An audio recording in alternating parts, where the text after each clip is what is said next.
generálny štrajk. Máte tu zhodu v opozícii? Mám zhodu so Slovákmi a zhadzovali zo stola, Slovenkami. že Ak nevieš, povedz ďalej, povedal by Andrej Bičan.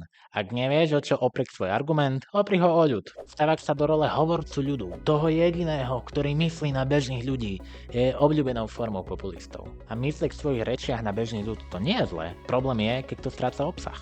Apel na ľud je emočným apelom, preto sa dá použiť nielen ako krytý manéver na odbočenie od témy, ale napríklad aj v kombinácii s apelom na strach či s komplexom obete. Vy nevidíte, ako sa zadlžujeme? Vy nevidíte, ako nám diktujú podmienky? Pán predseda. Oni nepomáhajú, aby naši ľudia mali platy ako Nemci. Oni nás tu zdierajú, vy to nevidíte? Emócie patria k človeku. Je dobré, že ich máme. Je dobré, že sa vieme natnúť nad nejakým filmom, knihou, ale politici sú manažéri nášho spoločného majetku. Od nich musíme očakávať konkrétne riešenia na základe konkrétnych dát.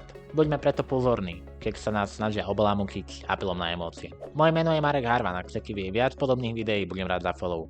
Majte sa pekne, dovidenia.